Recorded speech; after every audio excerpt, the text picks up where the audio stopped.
Hey guys, I'm Paradise1, and today I put together a guide to help you master the use of your freezing trap ability while in an arena setting. So freezing trap's been a part of the Hunter toolkit for as long as I can remember, and freezing trap acts as your primary source of crowd control in an arena setting. So it's actually at its core a very simple ability to land. It's not that difficult to land, but at a higher rating you'll see a lot of factors that can kind of reduce the effectiveness of it, can just remove it, completely negate it. And since it's your primary crowd control and it's on a 30-second cooldown, it's really important to make sure that all of your freezing traps in a game are effective and don't really get wasted or negated. So all that being said, this guide is going to be broken up into 3 different parts. First, I'm going to talk about the very basics of using your trap, literally just how to land it and different ways you're going to be going about landing it. Next, I'm going to go over the timing of your trap, when it might be a good idea to try to go for a trap, when it might be a good idea to kind of hold off and give it a second, try to wait. And last, I'm going to go over a bunch of different class and specs with different abilities in their toolkit that can completely disrupt the effectiveness of your trap. So I'm going to go over more common spells that most of the players have to deal with. There are some more advanced, less common things that I could be covering, but I might save that for a future video. Before I get started with the rest of my guide, I'm just going to go over a quick macro that I think every one of you should try to use and get used to, which is an @cursor macro for your freezing trap. So this macro, which is spelled just like I have it written here, /cast @cursor freezing trap, what this does is it removes the reticule that you normally have to put down before placing your trap and just puts it down right where your cursor is. So for example, if I were to click my trap right here, if I were to use it on my bar, you see I have this green reticule here, and then I have to click to put it down. So with the @cursor, if I just press it, it'll instantly throw the trap where my cursor is. I really like using this macro. It makes trapping a lot quicker, a lot more fluid, so I can just instantly go over there and throw the trap down. It does take a little bit to get used to because, since you don't have the little green reticule, you no longer have a gauge for the range of the trap. For example, if I put my tar trap, you can see if I throw it as far as I can, there's a certain range on it right there. If I'm using the @cursor version of this right here, there's no, guide on the range. So you kind of have to get a feel for the range of it. But other than that, if you can get used to this kind of macro for trapping, it definitely makes it a lot quicker, a lot more efficient, and just better in general. So the first part of this video is actually going to be pretty quick. I'm just going to be covering getting your trap out of pre-existing crowd control. So this doesn't include getting it by yourself, right? So I'm going to be covering getting it out of a fear and a stun, which when you're playing a hunter is generally what you're going to be trapping out of if you're not getting it yourself. When trapping out of a fear, you kind of want to throw the trap leading the target you're trying to trap, as to make them run into it while they're in the fear. So this next clip here is a pretty good example of what you're trying to go for. So my priest here just put the paladin into a full fear, as you can see. So as the fear is going and is getting close to ending, as you can see here, I throw the trap a little bit ahead of him, so he runs into it and collides with the trap right as the fear ends. So when you're trapping out of a fear, you just got to get used to the timing. You don't want to throw the trap too short, and you don't want to throw it so far that the fear ends before they reach it. So it just comes to practice. I'd recommend trying to do this with closer targets and then moving on to further away ones as you become more proficient with it. Now I'm going to quickly go over trapping out of a stun. There's not much to say about this. It's probably the most common and scripted way you can go about landing your trap. So, you or your partner puts the healer into a stun, and you follow it up by putting them into the freezing trap. So the general pattern of stunning into a trap is the basis of setting up your crowd control in most hunter comps, because you put the healer into a stun, he's completely immobilized. You don't have to worry about leading them or anything like with the fear. You just kind of throw the trap right on top of them. Makes it a lot easier. One bad habit that I will see sometimes, though, is hunters trying to force that pattern or script to the point that they will only trap if the enemy healer's in a stun. So while it's very convenient and generally more effective if you can get the stun first and make it easier to get your trap and whatnot, arena situational, and sometimes it's just not possible to get the stun when you need it.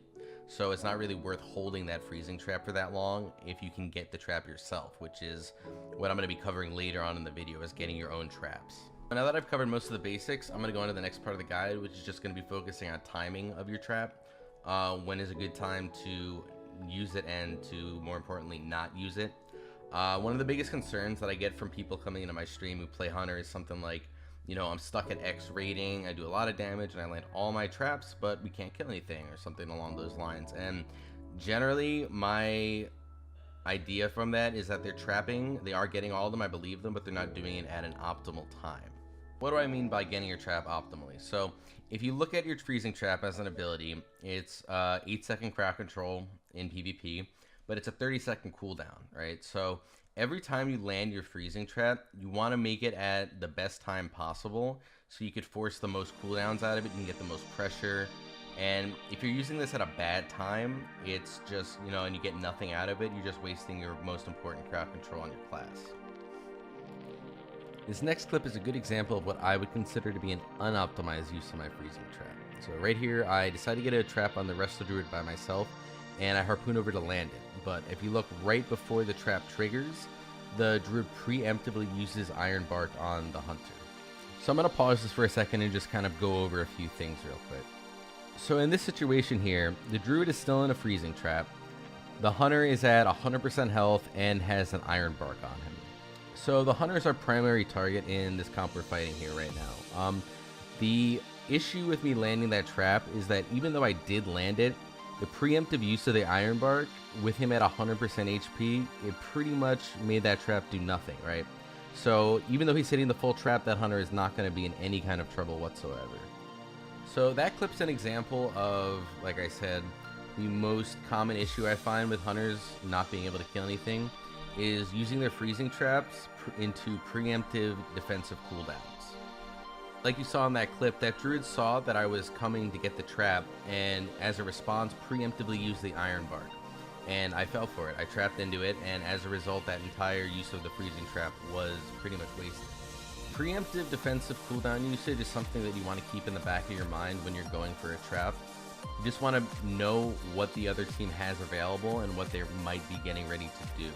So in that particular situation, when I harpooned over to get the freezing trap, I could have honestly just waited less than a second and he would have thrown that bark out anyway. In that situation, if I just held onto the trap and not wasted it right there, I could have trapped him again after the Iron Bark ended, and that trap would have been pretty effective, right? There would have been no Iron Bark, and I probably would have forced a lot more cooldowns and gotten a lot more pressure that way.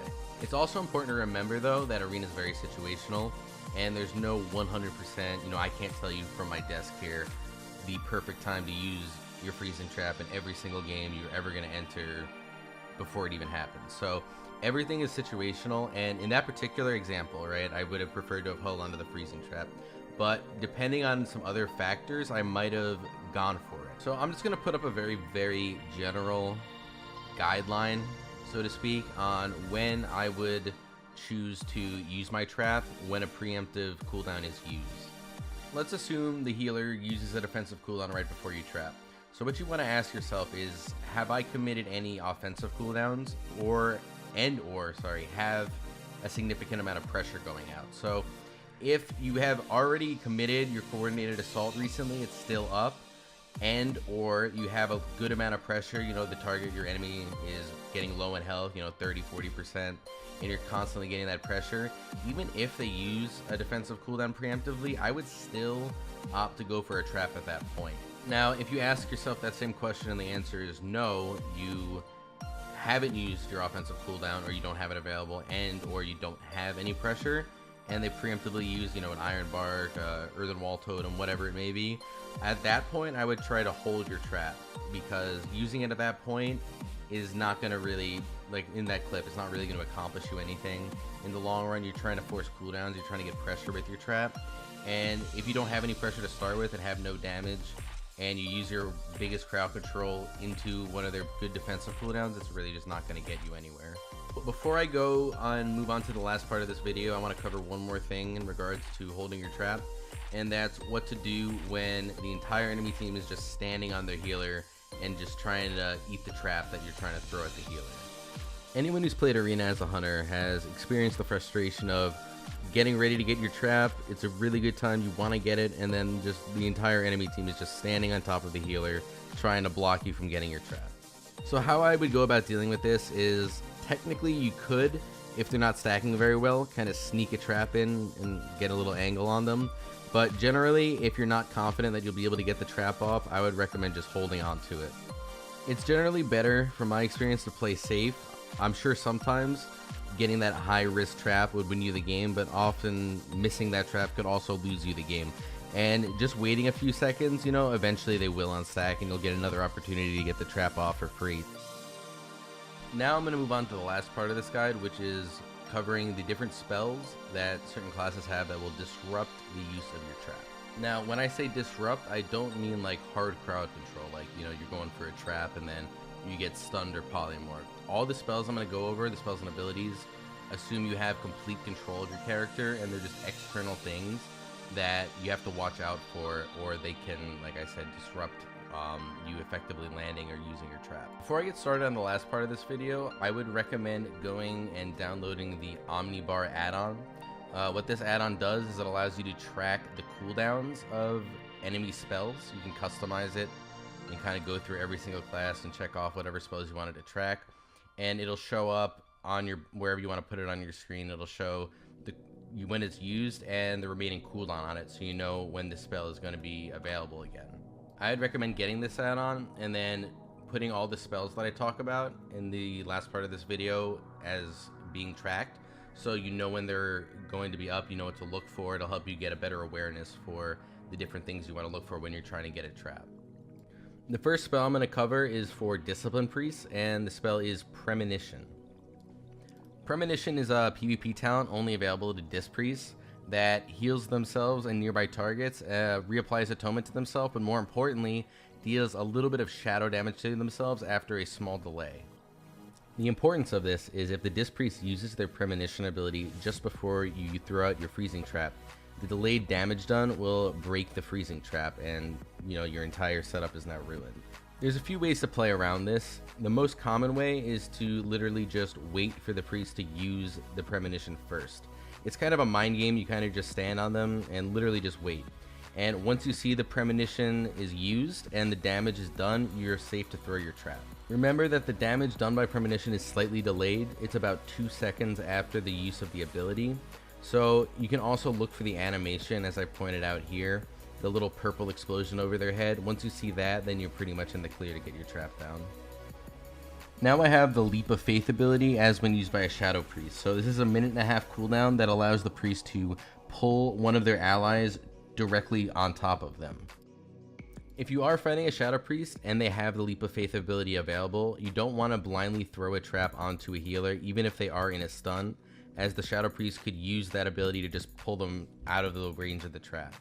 When you harpoon to a target, it roots it in place for 3 seconds.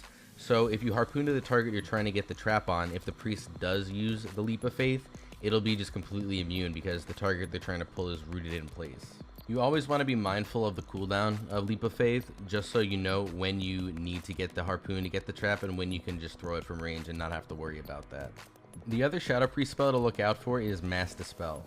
Mass Dispel is a targeted AoE ability that an enemy Shadow Priest could use to dispel their healer from your freezing trap.